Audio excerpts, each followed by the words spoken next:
Hello friends, today we are going to touch upon inclusion. बहुत बार हमने इस शब्द सुना है और बहुत बार हमारी शैक्षणिक व्यवस्था में इंक्लूजन के ऊपर हम बात करते आए हैं, मगर ये तमाम जगह पे हमें देखने को मिला है कि इसी शब्द का अर्थ हर जगह अलग अलग निकल के आता है। इंक्लूजन क्या होता है, what is an inclusive society, उसी से निकल के आता है inclusive education, what is inclusive education, और साथ ही में उसके आज की शिक्षा व्यवस्था पे क्या मायना है। नई शिक्षा नीति आ चुकी है और तमाम जो सभी एजेंसीज का फोकस है वो इंक्लूसिव एजुकेशन के ऊपर ही है।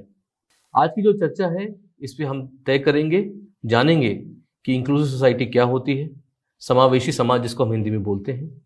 हम लोग चर्चा करेंगे मॉडल्स ऑफ डिसेबिलिटी के ऊपर, हम लोग चर्चा करेंगे rights of person with disabilities act के ऊपर, साथ ही में हम लोग चर्चा करेंगे 21 डिसेबिलिटीज़ पे, जो rights of person with disabilities act 2016 के तहत जाना है हमने, और अंत में हम लोग चर्चा करेंगे possibilities and challenges in classrooms.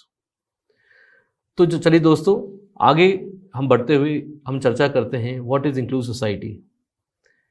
अगर हम किसी लेमैन से पूछें कि इंक्लूसिव सोसाइटी क्या होती है, शायद वो हमें बेहतर जवाब दे पाता है बनिस्पत इसके जो हम एक टीचर से बात करते हैं, एक पेरेंट से बात करते हैं।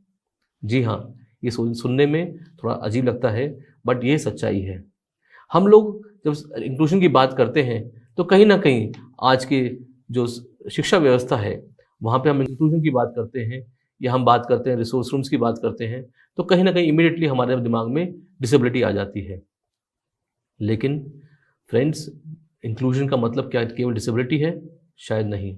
इंक्लूजन का मतलब होता है किस प्रकार से हम तमाम cultures, Nations, diversities, traditions, belief, ethnicity, चाहे कोई सोशल बैकग्राउंड से हो, चाहे वो इकोनॉमिक बैकग्राउंड से हो, चाहे वो जोग्राफिकल बैकग्राउंड से हो, किस प्रकार उनका समाज में समावेश हो, किस प्रकार प्रत्येक जो व्यक्ति जो इस धरती पे है, जो इस समाज का अभिन्न अंग है, उसको कैसे हम समाज का पार्ट बनाते हैं, वो ही उसको हम समावेशी समाज बोलते हैं।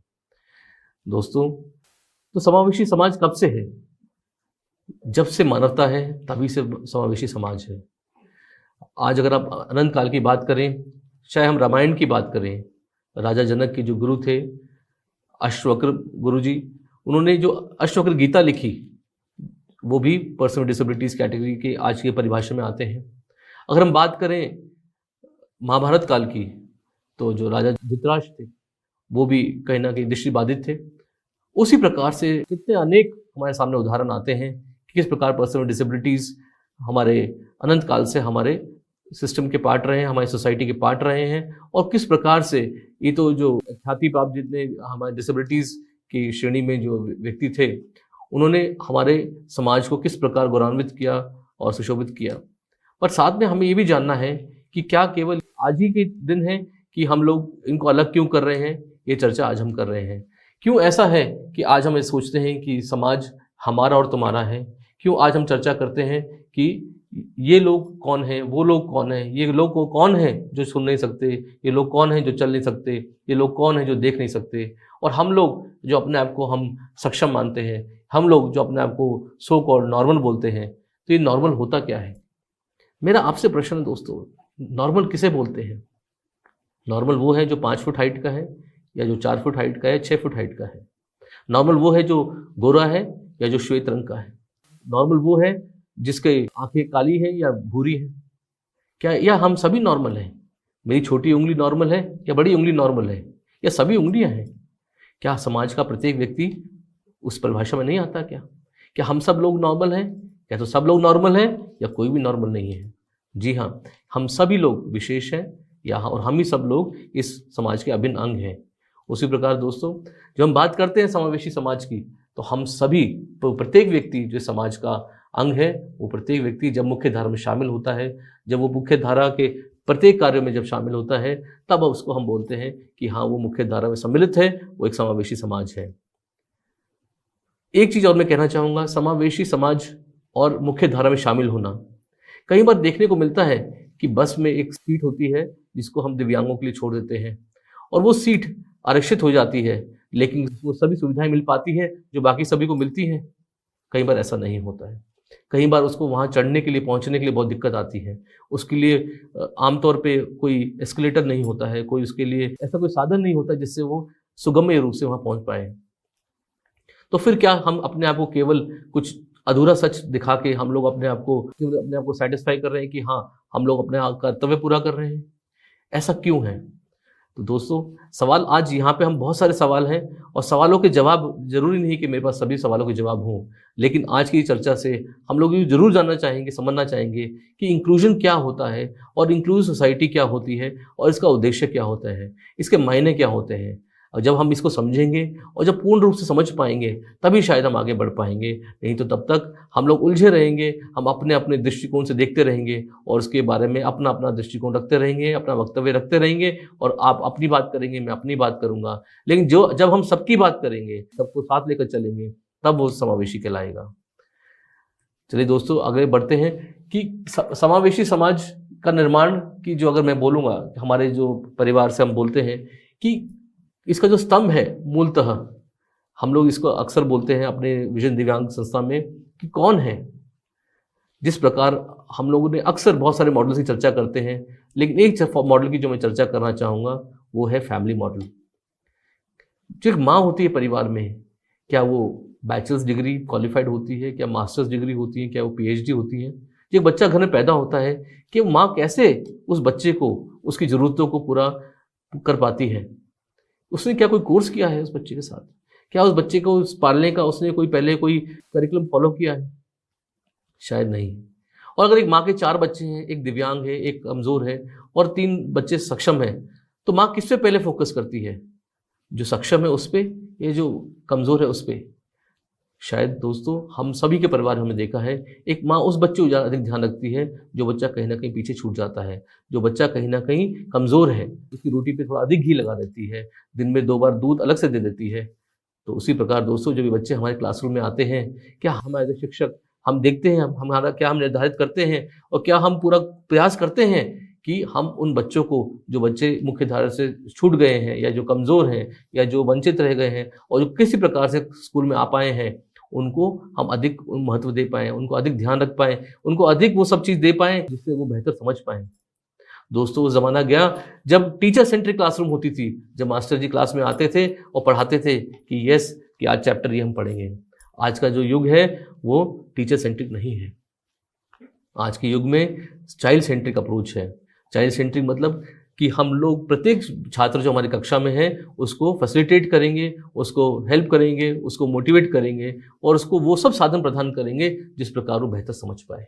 इन्हीं प्रयासों को लेते हुए हम लोगों ने इसको इंक्लूसिव एजुकेशन बोलते हैं। मुख्य धारा का मतलब जब वो स्कूल बन गए और बच्चे स्कूल में आ गए, वहाँ तक हम मुख्य धारा बोल सकते हैं। इंटीग्रेशन भी हम इसको बोल सकते हैं कि जब बच्चा स्कूल में आ गया लेकिन शायद वो उस कक्षा में नहीं बैठ पा रहा है और उसके लिए अलग से रिसोर्स रूम बना दिया। लेकिन इंक्लूसिव एजुकेशन दोस्तों तभी कहला पाएंगे जब उसी कक्षा में बच्चा बैठ रहा है जहाँ पे सभी बच्चे बैठ रहे हैं, उसकी सब ज़रूरतें वहीं पूरी हो रही हैं जिस कक्षा में वो बैठकर बाकी बच्चे अपनी ज़रूरतें पूरी कर रहे हैं। अब ये सिस्टम और हमारी और आपकी जिम्मेदारी है, शिक्षकों की जिम्मेदारी है, अथॉरिटीज़ की जिम्मेदारी है कि हम लोग समावेशी शिक्षा जिसे हम बोलते हैं, इंक्लूसिव एजुकेशन जो है, हम उसको प्रत्येक बच्चे को क्लासरूम के अंदर दें। लक्ष्य बहुत कठिन है दोस्तों, इतना आसान नहीं है। हमारे पास अभी तो हम हमारी नई शिक्षा नीति तय तो पढ़ते हैं किस प्रकार हम प्रत्येक बच्चे को स्कूल तक लाने की बात कर रहे हैं, हम ड्रॉप आउट्स को वापस जोड़ने की बात कर रहे हैं, हम बच्चे को बेसिक लिटरेसी और न्यूमरेसी की बात कर रहे हैं। तो हम अगर बात करें समावेशी शिक्षा की, जो कि पूरा आज 5+3+3+4 ईयर्स का जो नया मॉडल आया है, उसमें कैसे हम समावेशी शिक्षा दे पाएंगे? चाहे बच्चा विजुअली इम्पेयर्ड हो, चाहे बच्चा इंटेलेक्चुअल डिसेबल्ड हो, चाहे बच्चा हियरिंग इम्पेयर्ड हो, चाहे बच्चा ऑटिस्टिक हो, चाहे बच्चा सेरेब्रल पॉल्सी हो, चाहे बच्चा मल्टीपल डिसेबिलिटी में हो, चाहे डेफ ब्लाइंड हो। दोस्तों, ये राह बहुत कठिन है, लेकिन अगर हमें मालूम नहीं होगा हमें जाना कहाँ है, तब फिर हम करेंगे कैसे? सवाल ये है दोस्तों कि हमें पहले जानना है कि जिस प्रकार हमारे देश में, हमारे समाज में अस्पताल सबके लिए होता है, एयरपोर्ट सभी के लिए है, रेलवे स्टेशन सभी के लिए है, पोस्ट ऑफिस सभी के लिए है, डिस्पेंसरी सभी के लिए है, तो उसी प्रकार आज के हमारे जो समाज के स्कूल हैं वो सभी के लिए है। स्कूल किन्हीं लोग बच्चों के लिए और बाकी के लिए अलग, ऐसा नहीं होना है। जो विकासशील देश हैं जिनमें इंक्लूसिव एजुकेशन काफ़ी अच्छे स्तर पर चल रही है, वहाँ से ये शोध करके पाया गया है कि जो बच्चे साथ में पढ़ते हैं, साथ में अपने शिक्षा के उद्देश्यों को पूर्ण करते हैं, वो काफ़ी बेहतर निकलते हैं बनिस्बत उनके जिन बच्चों को अलग से हमने स्पेशल स्कूल में जोड़ा या जिनको हमने अलग से कंपार्टमेंटलाइज करा। तो दोस्तों हमें ध्यान रखना है कि इंक्लूसिव एजुकेशन में ना सिर्फ स्वयं वो बच्चा जो इस शिक्षा का अभिन्न अंग बन जाता है उसको फ़ायदा पहुंचता है, बल्कि साथ में उन बच्चों को बहुत फ़ायदा होता है जो बच्चे चिल्ड्रन विदाउट डिसेबिलिटीज़ होते हैं। Children without disabilities and children with disabilities, they are better off when they work together. They are better when they learn together. They are better when they play together. They socialize better. They engage better. In all the core scholastic skills, whether it be leadership skills, whether it be social skills, whether it be competitive skills, even to the extent of integrity, it has been seen that from records that जो बच्चे हम समावेशी रूप से हम काम करते हैं उसमें बनिस्बत हमारे जिसको हम बोलते हैं सेक्लूडेड सेटअप से बहुत बेहतर रिजल्ट आते हैं। अभी दोस्तों हम लोगों ने चर्चा की कि इंक्लूजन क्या होता है, इंक्लूजन के क्या उद्देश्य हैं, लेकिन आपको बहुत सारी भिन्न भिन्न किताब मिलेंगी बाजार में, बहुत सारे भिन्न भिन्न इसमें ऊपर प्रोजेक्ट्स मिलेंगे, लेकिन मेरा आप सबसे यही मानना है कि अगर आपको कभी भी कन्फ्यूजन हो जीवन में कि इंक्लूजन होता क्या है, आप अपने परिवार को देखिए। जिस प्रकार एक परिवार में बच्चा एक छोटा है, एक परिवार में बच्चा एक मोटा है, एक बच्चा शायद कुछ लंबा है, कुछ छोटा है, जब सब माँ सबको बिठा के इकट्ठे भोजन कराती है और एक परिवार को इकट्ठे चलाती है, जितनी घर में रोटी बनी सबको इकट्ठे खिलाती है, जो घर में जो व्यवस्था है, जो रिसोर्सेज सबको मिला के देती है, उसी प्रकार हमारे समाज को, हमारे देश को और हमारी मानवता को, मानव की जो पूरी सोसाइटीज़ हैं, इन सबको देना है। ये किसी विशेष वर्ग के लिए ये सब चीज़ें नहीं है। ऐसा नहीं कि स्कूल केवल एक विशेष वर्ग के लिए है, केवल जिनके पास पैसा है उनके लिए स्कूल है, या केवल जिनके पास स्रोत है उनके लिए स्कूल है।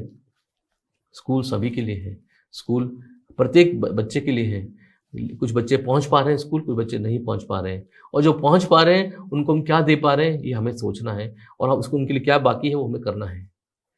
फ्रेंड्स, जितना हम कह रहे हैं इससे ये कहीं तात्पर्य ये नहीं है कि आप लोग अब या हम लोग मिलकर अभी तक कुछ नहीं कर पाए हैं।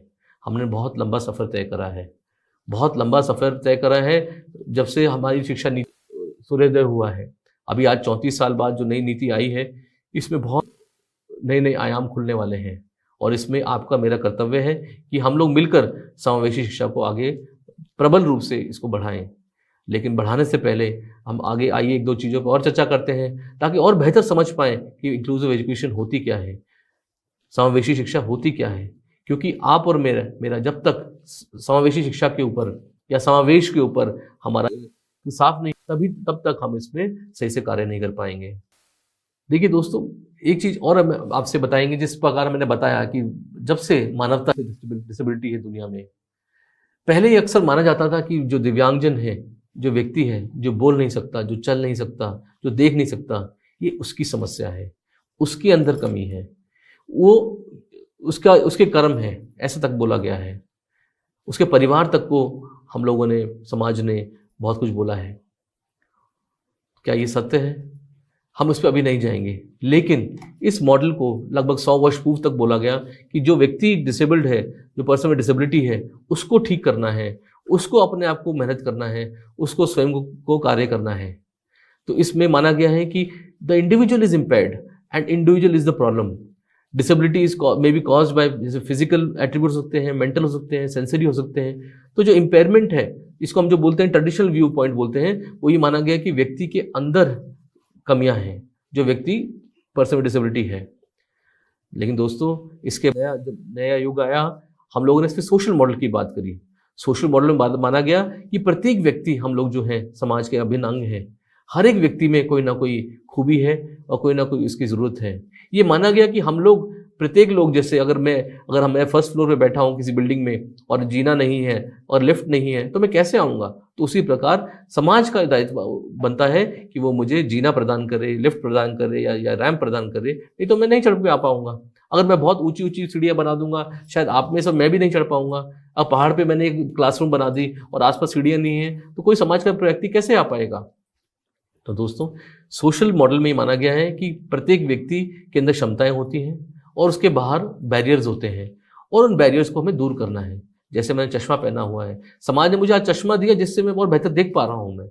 कुछ लोगों के पास हियरिंग एड्स होते हैं, किसी को जो चल नहीं पाते उनका व्हील चेयर होते हैं, कुछ लोग दवाई खाते हैं ताकि उनका मानसिक संतुलन बना रहे, कुछ लोगों को डायबिटीज़ होते हैं तो दवाई खाते हैं ताकि शुगर कंट्रोल रहे, कुछ लोगों को स्पीकिंग मशीन होती है, किसी बार लिसनिंग मशीन्स होती हैं। तो ये सब समाज ने हमें दिया, तो बैरियर्स को दूर करने के लिए हम लोग इसमें फिर काबिल हो पाए।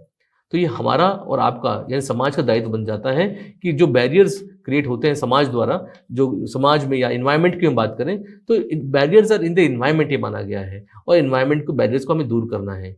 ये बैरियर्स किस प्रकार के हो सकते हैं? बैरियर्स हो सकते हैं कि फिजिकल बैरियर्स होते हैं, नॉन फिजिकल बैरियर्स होते हैं। इसमें एटीट्यूडल बैरियर भी बहुत बड़ा बैरियर है, जो हम बहुत चर्चा करेंगे आगे जाके दोस्तों, कि एटीट्यूड बैरियर सबसे बड़ा बैरियर माना गया आज की तारीख में, कि ये मानना कि ये व्यक्ति कर नहीं सकता, कुछ किसी लायक नहीं है। एटीट्यूड भी बहुत बड़ा बैरियर है।